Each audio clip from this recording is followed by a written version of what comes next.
I call him my son. And I mean that the way a man means something after he's had 30 years to think about it. If you're expecting the kind of story where the dad falls apart and everybody has to hold him together, that's not this one. My name doesn't matter much. What matters is that I'm 63 years old, I drink my coffee black, and I raised a deaf child by myself in a 3-bedroom house in Asheville, North Carolina for 12 years. His name is Owen. He was 7 when his mother left, and he is 19 now, and he is the most extraordinary person I have ever met in my entire life. I need to say that before I say anything else, because what I'm about to tell you could sound like a story about pain. It isn't. Or it is, but that's not the point of it.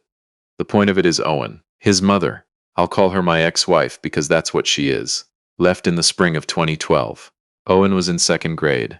He'd been diagnosed at 5 with bilateral severe to profound hearing loss, which is a clinical way of saying the world was mostly silent to him. She'd been struggling with it since the diagnosis. I saw it, but I told myself she'd adjust. People adjust. That's what I believed then. She didn't adjust. She left on a Tuesday. She left a note on the kitchen counter next to the coffee maker. I still remember the exact placement of it. She wrote that she loved us, but she couldn't do this, that she'd thought she could be the person this life required, and she'd realized she couldn't. She said she was sorry. She said she hoped I understood. I stood in that kitchen for a long time. Then I folded the note and put it in the junk drawer, the one with the dead batteries and the expired coupons, and I went and knocked on Owen's door. He was sitting on his bedroom floor with a box of 64 crayons, drawing a map of what I later understood was the solar system, except he'd added 3 planets that don't exist. He looked up at me. I signed good morning because that's what we did. We signed good morning even when it wasn't morning, it was our thing. He signed it back and then pointed at the extra planets and looked at me with this expression like, "Well, do you see them?" I sat down on the floor next to him and I said, "Yes, I see them." That was the morning my ex-wife left. That was also the morning I decided I wasn't going to spend a single day of Owen's life making him feel like a burden. The next 12 years were not easy. I won't tell you they were. I worked as a mechanical engineer for a mid-sized manufacturing firm outside of Asheville. I had decent health insurance, which was not a small thing. Owen's audiologist, his speech therapist, the ASL tutor who came on Wednesday afternoons. All of it cost money, and I made enough to cover it, but only just. There were years when I didn't buy new clothes. There were years when my truck needed repairs I deferred until they became emergencies. Owen didn't know the financial details. He knew that we were careful with money. He also knew that I never, not once, made him feel like he went to the North Carolina School for the Deaf from 3rd grade through 8th. That was a 4-hour round trip twice a week when he came home for visits, and full weekdays when I drove him and picked him up. I learned ASL along with him, imperfectly, the way adults learn languages, but well enough that we could talk about anything. We talked about everything. His teachers, his friends, a kid named Terrence who kept stealing his lunch chips, which we resolved by switching to pretzels, because Terrence apparently didn't like pretzels. Small victories. When Owen was 11, his art teacher called me. I was in a meeting when the call came through, and I stepped out into the hallway and answered it, expecting to hear that something had happened. That's always the reflex when the school calls. "You brace." His teacher said, "I don't want to alarm you, and nothing is wrong. I just need you to know that your son has done something I've never seen in 20 years of teaching." She'd given the class a free assignment, draw anything. Owen had spent the entire class period, and then the free period after it, working on a single piece. It was a portrait of me. Specifically, it was a portrait of my hands, just my hands, holding a coffee mug. She said when she looked at it, she thought it was a photograph. She asked if he'd traced something or used a reference. He'd signed to her that he drew it from memory. She said, "I think you should look into getting him some real instruction." I looked into it. I found an art program at a community center in Asheville that offered weekend classes.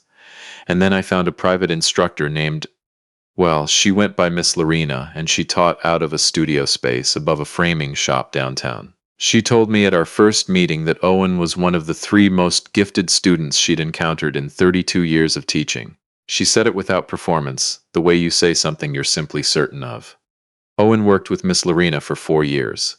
He produced work that I hung on every wall of our house. Mostly portraits, hands, faces, objects that meant something to people. He had this particular thing he did with light, the way he rendered the quality of afternoon light coming through a window, that made the pieces feel like you were standing inside a specific moment. When he was 15, Miss Lorena submitted 3 of his pieces to a regional juried show in Charlotte without telling either of us. She called me on a Thursday to say he'd been accepted, and also that one of the pieces had attracted the interest of a private collector at the preview. The piece sold for $48,000. I was standing in a grocery store parking lot when she told me. I had a cart of food that I'd been about to unload into my truck. I stood there with my hand on the cart handle for probably 2 minutes not moving. I told her I needed to call her back. I sat in the truck. I called her back. Owen was at home when I got there. He was at the kitchen table doing homework. I sat down across from him and I told him what had happened, signing and speaking the way we always did together so nothing got lost. He looked at me for a moment. Then he signed. Which one did they take? I told him. It was the piece he'd called Morning Porch. It was a painting of our back porch in early light, with a coffee mug on the railing and a pair of work gloves on the step. He nodded slowly. Then he signed, "Good. That one was for you anyway." I did not cry in front of him. I went to the bathroom and ran the water and stood there for a minute. Over the next 3 years, Owen sold 11 more pieces through Miss Lorena's gallery connections and through a small but serious collector network that had started to take notice. By the time he was 18, his total sales were just over $2 million. We'd set up a trust with the help of an attorney, a straightforward structure, everything documented, everything proper. I wasn't his financial manager. I was his father. The trust had an independent trustee, a CPA named Wallace who'd been doing estate work in Asheville for 25 years. Everything was accounted for. Owen turned 18 in March. He started a foundation design program at UNC Asheville that fall, planning to eventually transfer to an art-focused program. He was doing well. He had friends. He had a social life that I tried to stay out of with varying success. He was, by any measure, thriving. My ex-wife contacted me for the first time in 11 years that October. The email came to my work address. I don't know how she found it. It wasn't hard to find. It was on the company website. The subject line was just, "Hi." She wrote that she'd been following Owen's work. She'd seen a piece of his mentioned in an article.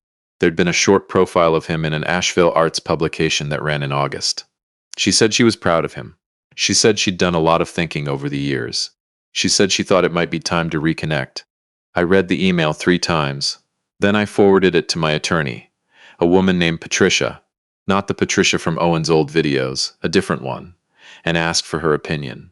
Patricia said to wait and see what the next contact looked like before deciding anything. The next contact was a certified letter. It arrived 3 weeks after the email. It was from a law firm I'd never heard of, based out of Charlotte. The letter said that my ex-wife was asserting a parental interest claim in Owen's earnings during his minority. Meaning, the argument was that as his legal mother, she was owed a portion of the money he'd made while he was under 18, which was approximately $2 million. The legal theory was thin. I knew it was thin because Patricia told me so. Owen had earned the money through his own labor and talent. I had not exploited him or marketed him against his will. Every transaction had been properly documented. There was no misuse of a parental position here, because she hadn't been present in a parental position at any point. But thin doesn't mean it goes away on its own. She also made a second claim. This one was worse. She claimed, through the letter, that she had evidence suggesting I had interfered with her ability to maintain contact with Owen during his childhood, that I had deliberately limited her access. The letter stopped short of detailing what this evidence was. It just said she had it and that she intended to introduce it in any proceeding. I put the letter on the kitchen table and I looked at it for a while. In 12 years, my ex-wife had sent Owen 2 birthday cards. I knew the exact number because Owen had brought them to me both times, once when he was 9 and once when he was 11, and I had let him decide what he wanted to do with them. He'd kept the first one in his desk drawer. The second one he'd put in the recycling bin himself. I did not comment either time. I simply let him decide. I had not interfered with contact. I had not blocked phone numbers, not redirected mail, not spoken badly of her to him. I had told him, when he was old enough to ask, that she had left because she was struggling, and that was about her and not about him. That was it. That was the full extent of my editorial. I called Patricia. She told me we needed to sit down. We sat down 2 days later, on a Tuesday, in her office downtown. She went through the claims methodically. The financial claim, she said, was a reach. Courts are generally skeptical of absent parents asserting financial rights over adult children's earnings. Owen was 18. The money was in a properly structured trust with independent oversight. There was no plausible argument that I'd mismanaged it. The interference claim was more serious, not because it had merit, but because merit isn't the only thing that matters. Allegations have weight independent of their truth. She could make things complicated and expensive even with bad evidence. Patricia said, "What concerns me is that we don't know what she thinks she has." I said, "She has nothing, because there's nothing." Patricia said, "I believe you, but we need to know what she's claiming to have." I drove home that evening and I thought about whether to tell Owen. He was an adult. He had a legal stake in this. It was his money she was claiming. He had a right to know. I decided to tell him. He was in his studio. I'd converted the detached garage into a studio space for him 2 years earlier, which had cost me more than I want to say, and which I would do again without hesitation. He was working on something large, a canvas I hadn't seen yet. He heard the knock through the vibration of my fist on the door frame. He'd installed a light that flashed when someone knocked, but I always knocked on the frame out of habit. I sat down on the stool by his supply shelves and I told him everything. The email, the certified letter, the claims. I signed through the whole thing carefully so nothing was ambiguous. He listened without expression, which is not the same as without feeling. Owen processes things internally before he shows them. I'd learned that early. When I finished, he was quiet for a moment. Then he signed, "What does she say she has?" "As evidence?" I signed, "We don't know yet." He picked up his brush and looked at the canvas. Then he put the brush down again. He turned to me and signed something I want to get exactly right. "She doesn't know what I've kept." I signed back. "What do you mean?" He crossed the studio and opened a wide, flat drawer under his drafting table. Inside were sketchbooks, dozens of them, going back years. He pulled one out. It was from when he was about 12 or 13, the cover soft from use, and he held it up. He signed, "I drew everything. Every time I tried to reach her. Every time a card came or didn't come. Every time you told me something I needed to understand about why she left. I drew it so I would remember it accurately." He set the sketchbook on the table between us. I opened it. It was dated. Almost every page was dated in the corner in his neat, precise handwriting. Drawings of our kitchen, the calendar on the wall, the dates circled for his therapy appointments, and the school events where she wasn't there. A drawing of the recycling bin with the birthday card inside it, dated and labeled in sign language notation. A drawing of himself at the telephone we'd had for several years. The caption he'd written said, in ASL gloss, "Tried. No answer." He'd been keeping a visual diary of his own life for years without ever telling me. I looked up at him. He was watching me with that steady, patient expression he gets when he already knows what someone is going to say and is waiting for them to say it. "I signed, Owen. He signed, I know. I kept it for me. But I think it works for this too." His art teacher, when she heard, we brought her in as a witness to the sketchbook's existence and context, because she'd been present for many of the periods they documented, said that Owen had shown her portions of the sketchbooks over the years, and that she'd known him to be methodical and honest in the way he recorded things. She was prepared to testify to that. The opposing attorney had constructed a narrative. It was, I'll give her credit, a fairly clean narrative on paper. Devoted mother shut out by a controlling father, wanting reconnection with her adult son. It played on a template that courts have seen before and sometimes respond to. The problem with narrative is that it requires the other side to have nothing. We had the sketchbooks, all 17 of them. The proceeding, it was a civil matter, not a criminal one, and I'm deliberately being general because the specific legal mechanisms are not the point, lasted parts of 3 days. On the second day, Owen was called. He appeared with a certified ASL interpreter provided by the court, and a second interpreter I'd arranged independently as a check on the first. He sat at the table. He answered questions clearly and without elaboration. He was 19 years old, and he was more composed than anyone else in that room, including me. At one point, the opposing attorney asked him whether he believed his father had made efforts to facilitate contact with his mother during his childhood. Owen signed his answer, and the interpreter rendered it. "My father told me that the door was always open. He told me this beginning when I was old enough to understand it. He never said one negative word to me about my mother. I have 17 sketchbooks that document my childhood, and you can look through every page. She is absent from them because she chose to be. There was a silence in that room that I will not forget. The opposing attorney requested a break. She did not pursue that line of questioning when the proceeding resumed. On the third day, my ex-wife's financial claim was denied. The court found that Owen's earnings during his minority were properly held in trust, that there was no evidence of parental misappropriation, and that an absent parent does not acquire a financial interest in a child's independent earnings simply by virtue of biological connection. The interference claim was withdrawn before a ruling was required. Her attorney must have done the math. She did not look at Owen during the proceeding. Not once. I watched her.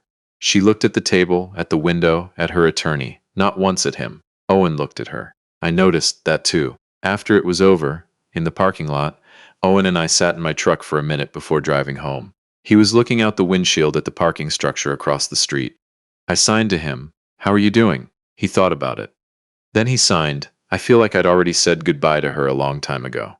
Today, I just found out she'd received the message. I started the truck. We drove to a diner we like on the west side of Asheville. It's been there since the 80s, and it still has the same menu, and the same booths, and the same terrible fluorescent light that makes everyone look a little jaundiced, and we love it for all of those reasons. We ordered the usual. Owen got the grilled cheese. I got the patty melt and a coffee, black. We talked, signed, talked, the way we always do, about his current project, the big canvas I hadn't fully seen yet. He told me what he was working toward with it. I told him I thought I understood, though I'm not sure I did, entirely. That's how it's always been between us. He makes something I can only partially grasp, and I show up to witness it anyway, and that's enough for both of us. He picked up his grilled cheese. He put it down. He looked at me with that serious expression that means he's been sitting on something for a while. He signed. You know I was never worried. I signed. About the case? He signed about any of it. You were there. That was always going to be enough. I looked at my coffee cup. There's a mug I keep on the railing of our back porch. Same one I've had for years, the one that shows up in his paintings, the one that was in Morning Porch. Thick ceramic, handle cracked and repaired with epoxy, a color that used to be blue and is now something between gray and blue depending on the light. He's painted it 17 times that I know of. Maybe more that I haven't seen yet. I drank my coffee and I thought about what it means to stay. Not to stay when it's easy, but to stay when the thing in front of you requires more than you thought you had. I thought about the Tuesday morning in 2012 when I sat on Owen's bedroom floor while he showed me planets that didn't exist, and I said, "Yes, I see them," and meant it. That's the whole story, really. Everything else is just what happened because of that morning.